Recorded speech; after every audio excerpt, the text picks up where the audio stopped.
Hello, જય માતાજી, જય શ્રી કૃષ્ણ. મિત્રો, આજની વાર્તા શરૂ કરીએ પહેલાં જો તમને વિડીયો પસંદ આવે તો લાઇક અને શેર કરી દેજો. ચેનલ પર નવા હોય તો સબસ્ક્રાઈબ કરી દેજો. જો ચાલો શરૂ કરીએ આજની વાર્તા. દીકરીનું પાવર હાઉસ. અમિતજીને તેમની વહુ પર ગર્વ કેમ થવા લાગ્યો? અમિતજીને 2 બાળકો છે, પુત્ર અંકિત અને પુત્રી ગુનગુન. અંકિત ગુનગુન કરતાં 6-7 વર્ષ મોટી છે. ઘરમાં બધું સુખ શાંતિથી ચાલી રહ્યું હતું, પરંતુ 5 વર્ષ પહેલાં અમિતજીના પત્ની સરલાજીની તબિયત અચાનક બગડવા લાગી. તપાસ કરતાં જાણવા મળ્યું કે તેને આંતરડાનું કેન્સર હતું, જે વ્યાપકપણે ફેલાઈ ગયું હતું. ઘણી સારવાર બાદ પણ તેમની હાલતમાં કોઈ સુધારો થયો ન હતો. જ્યારે તેણીને લાગવા લાગ્યું કે તે વધુ સમય જીવી શકશે નહીં, ત્યારે એક દિવસ તેણે તેના પતિને કહ્યું, હું વધુ જીવીશ નહીં. ગુનગુન હજુ 15-16 વર્ષની છે અને ઘર સંભાળી માટે ખૂબ નાની છે. હું આંખો બંધ કરું એ પહેલાં હું આ ઘરની જવાબદારી મારી વહુને સોંપવા માગું છું. તમે અંકિતના જલ્દી લગ્ન કરી લો. અમિતજીએ તેને ઘણું સમજાવ્યું કે તે જલ્દી સ્વસ્થ થઈ જશે અને તે પોતાના વિશે જ વિચારી રહી છે, તેમ કંઈ થશે નહીં. પણ કદાચ સરલાજીને ખ્યાલ આવી ગયો હતો કે હવે તેના જીવનના કલાકો ગણ્યા છે. તેથી તેણે તેના પતિને વિનંતી કરી અને કહ્યું, ઠીક છે, જો હું સ્વસ્થ થઈશ તો મારી વહુ સાથે મારી વૃદ્ધાવસ્થા સારી રીતે પસાર થશે, પરંતુ અંકિત માટે વહુ શોધવામાં કોઈ નુકસાન નથી. મને પણ સંતોષ થશે કે મારું ઘર હવે સલામત હાથમાં છે. અમિતજીએ સાંભળ્યું હતું કે વ્યક્તિ તેની છેલ્લી ક્ષણોને અનુભવી શકે છે. તેથી તેની બીમાર પત્નીની ઈચ્છાને માન આપીને તેણે અંકિત માટે પુત્રવધૂની શોધ શરૂ કરી.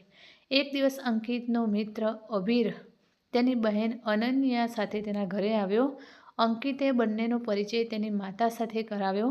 અંકિત અને અભીર એકબીજા સાથે વાતોમાં વ્યસ્ત હતા ત્યારે અનન્યા સરલાજી પાસે બેઠી હતી. તેની સાથે વાત કરવાની રીત અને તેની આંખોમાં તેના માટેનો પ્રેમ જોઈને અમિતજીએ નક્કી કર્યું કે હવે તેને અંકિત માટે છોકરી શોધવાની જરૂર નથી.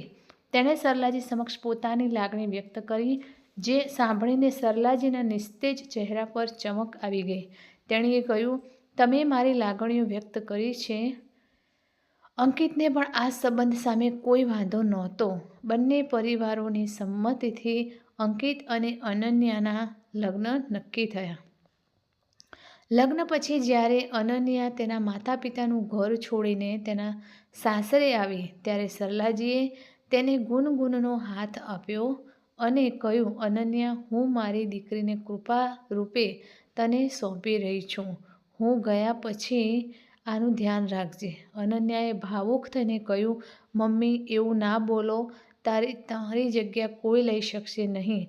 દીકરા, બધાએ એક યા બીજા દિવસે જવું જ છે, પણ જો તું મને વચન આપી શકે કે મારા ગયા પછી તું ગુનગુનનું ધ્યાન રાખશે, તો હું શાંતિનો અંતિમ શ્વાસ લઈ શકીશ. માં, કૃપા કરીને વિશ્વાસ રાખો. આજથી ગુનગુન મારી ભાભી નથી, તે મારી નાની બહેન છે. તેમના પુત્રના લગ્નના 1-2 મહિનાની અંદર સરલાજીનું બીમારી સામે લડતા મૃત્યુ થયું. અનન્યા ઉંમરમાં બહુ મોટી ન હોવા છતાં તેણે સાસુને આપેલું વચન દિલથી પાળ્યું. તેણે ક્યારેય ગુનગુનને તેની ભાભી નથી માન્યા, પરંતુ તેની વાસ્તવિક બહેન કરતાં વધુ. જેમ જેમ મોટી બહેન તેની નાની બહેનની સંભાળ રાખે છે, તેમ તેમ તેણીએ ગુનગુનની સંભાળ લીધી. તે ઘણીવાર ગુનગુનને કહેતી, ગુનગુન, મોટી ભાભી, મોટી બહેન અને મામાં કોઈ ફરક નથી. જ્યારે ગુનગુન લગ્ન માટે લાયક બની, ત્યારે અંકિત અને અનન્યાએ તેના લગ્ન ખૂબ જ ધામધૂમથી કરાવ્યા. લગ્નમાં જ્યારે કન્યાદાન વિધિનો સમય આવ્યો, ત્યારે મંડપમાં હાજર તમામ લોકોની સામે અમિતજીએ કહ્યું, મારો પુત્ર અને પુત્રવધુ તું જ કન્યાદાન વિધિ કરશે. લગ્ન પછી જતી વખતે ગુનગુન અનન્યા સાથે વળગીને રડતી હતી, જાણે તે તેની માતાને ગળે લગાડીને રડી રહી હોય. ભાભી અને ભાભી વચ્ચેનો આવો મધુર સંબંધ જોઈને વિદાય સમયે ઉપસ્થિત તમામ લોકોની આંખો આનંદથી ભીની થઈ ગઈ હતી. લગ્ન બાદ ગુનગુન તેના સાસરે ગઈ હતી. તેના સાસરિયા બીજા શહેરમાં હોવાને કારણે તે ભાગ્યે જ તેના માતા પિતાના ઘરે આવતી હતી. તેનો ઓરડો હવે ખાલી હતો, પણ તેની સજાવટ અને સ્વચ્છતા હજુ પણ બરાબર એવી જ હતી. જાણે કે તે હજી અહીં જ રહેતી હોય એવું લાગતું હતું. અંકિત ઓફિસેથી પાછો ફર્યો પછી અનન્યા પોતાના માટે સાંજની ચા લાવતી અને અંકિત ગુનગુનના રૂમમાં જ લાવતો, જેથી રૂમ નિર્જન ન રહે અને તેની છત અને દિવાલો પણ માનવ શ્વાસથી સુગંધિત રહે. એક દિવસ પડોશમાં રહેતા પ્રેમબાબુ અમિતજીના ઘરે આવ્યા. વાતચીત દરમિયાન તેણે તેમને કહ્યું, તમારી દીકરી ગુનગુન હવે તેના ઘરે ગઈ છે. તેનો રૂમ હવે ખાલી હોવો જોઈએ. તમે તેને ભાડે કેમ આપતા નથી? કેટલાક પૈસા પણ આવતા રહેશે. આ વાર્તાલાપ હજુ ચાલુ જ હતો કે અનન્યા ત્યાં ચા પીરસવા આવી. પોતાની ભાભી ગુનગુનને માતાની જેમ ચાહતી અનન્યાને પ્રેમબાબુની વાત સાંભળીને ખૂબ જ દુઃખ થયું. તેણીએ તેની સાથે આદરપૂર્વક પણ મક્કમતાથી વાત કરી. કાકા, લગ્ન પછી શું એ જ ઘર દીકરીનું પોતાનું ઘર નથી રહેતું? જ્યાં તેણી ચાલતા શીખી હોય, બોલતા શીખી હોય અને જ્યાં તેણીનું વ્યક્તિત્વ વરઘોડાની જેમ ભેગા થયા પછી આકાર લેતું હોય. અંકલ, દીકરી એ કોઈ બીજાની સંપત્તિ નથી, પણ સાસરિયામાં માતાના ઘરનું સર્જનાત્મક વિસ્તરણ છે. લગ્નનો મતલબ એવો નથી કે વ્યક્તિ જતાની સાથે જ તેના રૂમનું ઇન્ટિરિયર બદલીને તેને ગેસ્ટ રૂમમાં ફેરવી દેવામાં આવે અથવા તેને થોડા રૂપિયામાં ભાડે આપી દેવામાં આવે. વહુ, તમે જે કહો છો તે સાચું છે, પણ વ્યવહારિકતાથી દૂર રહેવામાં શાણપણ ક્યાં છે? કાકા, સંબંધોમાં કેવી વ્યવહારિકતા હોય છે? સંબંધો જ્યાં સુધી તે વ્યવસાય કરે છે અને પછી સંબંધ સમાપ્ત કરે છે, ત્યાં સુધી કંપની પાસે ક્લાયન્ટ સાથે સૌહાર્દપૂર્ણ સંબંધો જાળવવા માટે કોઈ સોદો નથી. વ્યવહારિકતાનો માપદંડ એ ફક્ત પોતાના વિચારને સાચો સાબિત કરવાનો પ્રયાસ કરે છે. ત્યારે પ્રેમબાબુએ કહ્યું, પણ દીકરીને આમાંથી શું મળશે? કાકા, માતાનું ઘર એ દરેક છોકરીનું પાવર હાઉસ છે, જ્યાંથી તેને સતત ઉર્જા મળે છે. તેણી માત્ર ખાતરી કરવા માંગે છે કે તેણીના માતાના ઘરમાં તેનું અસ્તિત્વ સુરક્ષિત છે. તેણી માતાના ઘરેથી કોઈ મોંઘી ભેટની ઈચ્છા રાખતી નથી કે પુત્રીઓ તેમની માતાનું ઘર છોડ્યા પછી પૈસા ભેગા કરવા આવતી નથી, બલ્કે તેઓ આપણને અમૂલ્ય શુભકામનાઓ આપવા, આપણી મુશ્કેલીઓ ટાળવા, તેમના ભાઈ પ્રત્યે પ્રેમ દર્શાવવા આવે છે. સસરા અને પરિવાર આંખોથી જોવા આવો.